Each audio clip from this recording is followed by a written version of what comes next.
2027 में यूपी में जीत की हैट्रिक लगाएगी भाजपा सरकार, उप मुख्यमंत्री केशव प्रसाद मौर्य। प्रदेश के डिप्टी सीएम बबीना विधानसभा के एकता मार्च में हुए शामिल, यात्रा में उमड़ा जनसैलाब। झांसी चिरगांव बबीना विधानसभा की विशाल एकता यात्रा चिरगांव में आयोजित हुई। कार्यक्रम में प्रदेश के डिप्टी सीएम केशव प्रसाद मौर्य मुख्य अतिथि रहे। उन्होंने अपने संबोधन में कहा कि आज पूरे देश में भाजपा के प्रति बहुत ही अच्छा माहौल है। जिस तरह से महाराष्ट्र, हरियाणा, दिल्ली और बिहार में भाजपा ने जीत हासिल की है, उसी तरह उत्तर प्रदेश में तीसरी बार प्रचंड बहुमत की भाजपा की सरकार बनाने का काम जनता करेगी। चिरगांव के राष्ट्रकवि मैथिली शरण गुप्त महाविद्यालय के भव्य मैदान में आयोजित विशाल एकता मार्च की जनसभा को संबोधित करते हुए मुख्य अतिथि श्री मौर्य ने कहा कि कांग्रेस के डीएनए में वोट चोरी है। अखिलेश यादव को 2027 में सफाई जाने का आभास हो गया है। अखिलेश यादव मगध में हारे हैं, अब अवध में भी हारेंगे। केशव ने कहा कि दल जीत गया और छल हार गया है। देश कांग्रेस मुक्त भारत की ओर बढ़ रहा है। आरजेडी मुक्त बिहार और सपा मुक्त यूपी होना चाहिए। उन्होंने कहा कि आप सभी पीएम नरेंद्र मोदी के हाथों को मजबूत करेंगे और भारत को शक्तिशाली बनाने में अपना योगदान देने का काम करेंगे। कार्यक्रम में उपस्थित भारी जन समुदाय को देखते हुए उन्होंने विधायक राजीव सिंह पारीछा की तारीफ की। एकता मार्च के आयोजक बबीना विधायक श्री पारीछा ने लौह पुरुष सरदार वल्लभ भाई पटेल के राष्ट्र के प्रति योगदान को याद किया। उन्होंने सभी से उनके बताए रास्ते पर चलने का आह्वान किया। कहा कि आज हम जो अखंड भारत का स्वरूप देखते हैं, उस भारत को अखंडता प्रदान करने का कार्य आदरणीय पटेल साहब ने ही किया है।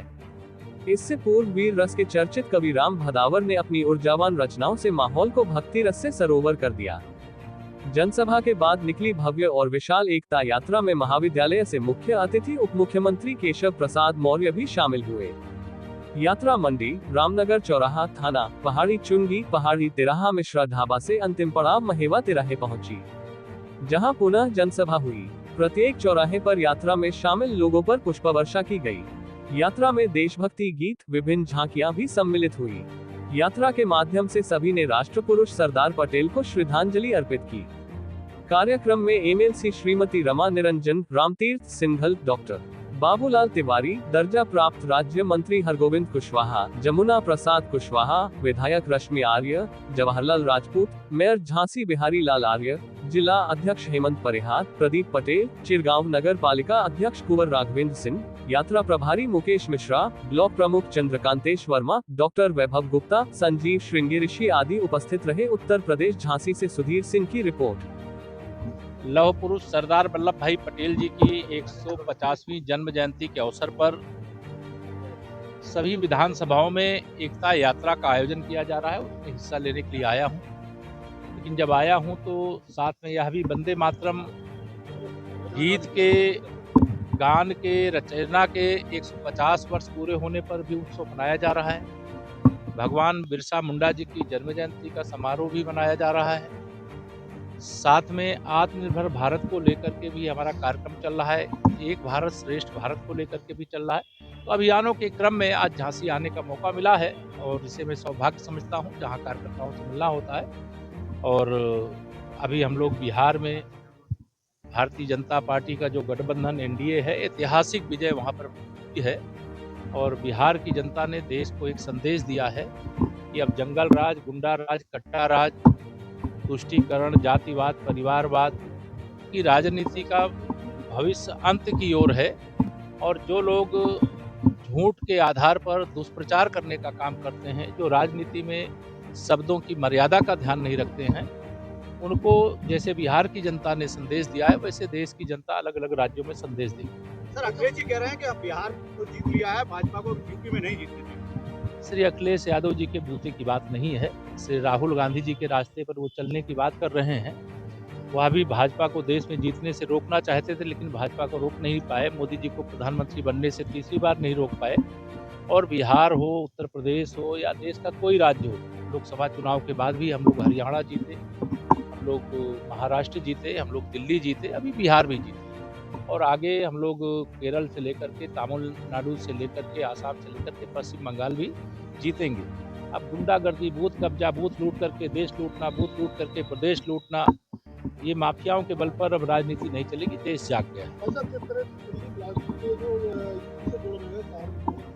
देखिए, देश का दुश्मन चाहे यूपी में छिपा होगा, चाहे देश के किसी राज्य में छिपा होगा, चाहे दुनिया के किसी कोने में छिपा होगा, सुरक्षा एजेंसियों पर, देश की सेना पर, देश की सरकार पर आप भरोसा रखें। आतंकवाद से मुक्त, नक्सलवाद से मुक्त, जातिवाद, उग्रवाद और तुष्टीकरण से मुक्त भारत बनने की ओर आगे बढ़ें। ये चिंता की बात है कि जो पढ़े लिखे हैं उन लोगों ने यह रास्ता चुना है, और लेकिन अच्छा होता कि वो यह रास्ता चुनने की जगह जिसके लिए पढ़ाई की वो काम करते।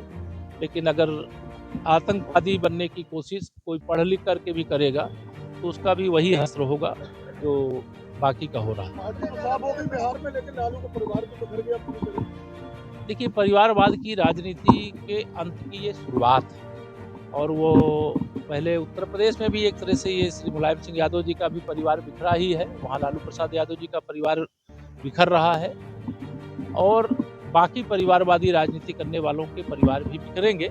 लेकिन ये पारिवारिक समस्या है, वह हमारी राजनीति की समस्या नहीं है। लेकिन हम देश के हित में, प्रदेशों के हित में अच्छा काम कर रहे हैं माननीय प्रधानमंत्री श्री नरेंद्र मोदी जी के नेतृत्व और मार्गदर्शन में, और आगे करें।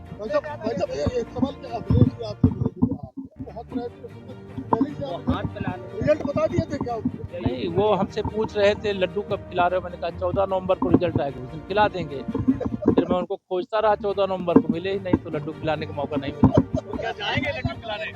मैं नहीं जाऊंगा, उनको आमंत्रित कर रहा हूं आप लोगों के माध्यम से, आवे, उनको लड्डू खिलाएंगे, रसगुल्ला खिलाएंगे, क्योंकि विजय यात्रा जो शुरू हुई है 2024 लोकसभा चुनाव के बाद भी, मैंने कहा हम लोग हरियाणा, महाराष्ट्र, दिल्ली प्रदेश और अब बिहार जीते हैं, तीसरी बार प्रचंड बहुमत से उत्तर प्रदेश जीतेंगे, और 2027 का जो विधानसभा चुनाव होगा उसमें 2017 का रिजल्ट दोहराएंगे। ऐसी जनता की कृपा हमारे सब पार्टी के ऊपर भी बनी हुई है, हमारे नेतृत्व के ऊपर बनी हुई है, हमारे कार्यों के ऊपर बनी हुई है। लेकिन ये जितने भी भाजपा विरोधी अपने को मानते हैं, वह सोचते हैं परिश्रम भाजपा का कार्यकर्ता करे और चुनाव जो कोई काम नहीं करते जनता के बीच में वो जीते, तो ये अब नहीं हो सकता। देखिए, मतदाता सूची का शुद्धिकरण का अभियान लोकतंत्र का पवित्र महायज्ञ है, और इसका जो विरोध किए श्री राहुल गांधी ने वोट चोरी का मुद्दा बिहार में उठाया, कहाँ गई उनकी पार्टी? 6 सीटों पे सिमट गई, वो तालाब में कूद गए। मैंने कहा नदी में कूदो, चाहे कुआं में कूदो, चाहे तेजस्वी यादव को लेकर के कूदो, चाहे अखिलेश यादव को भी लेकर के कूदो, लेकिन ये मतदाता सूची का शुद्धिकरण का जो काम है ये लोकतंत्र का पवित्र यज्ञ है, और इसमें एक राजनीतिक दल के नाते सभी दलों को हिस्सा लेना चाहिए, और इससे मतदाता सूची में सुधार हुआ है। कोई मृतक मतदाता हो गया है उसका सूची में नाम नहीं होना चाहिए। अगर किसी मतदाता का एक से अधिक स्थान पर नाम है तो एक स्थान पर ही होना चाहिए। कोई घुसपैठिया मतदाता सूची में अपना नाम किस जुगाड़ से दर्ज करा लिया है तो वह हटना चाहिए, और जो हमारे युवा मतदाता हैं जिनकी आयु 18 साल होने वाली है उनका नाम भी मतदाता सूची में होना चाहिए। यही मतदाता सूची का शुद्धिकरण है। जब शुद्धिकरण का अभियान चलता है, ये कांग्रेसी हो, सपाई हो, रजत वाले हों, टीएमसी वाले हों, कहीं हम हिस्सा नहीं लेंगे, और जब शुद्धिकरण का काम हो जाएगा तो उस पर आरोप लगाएंगे। तो इस आरोप को जनता नकार चुकी है और बिहार से संदेश दे चुकी है। धन्यवाद।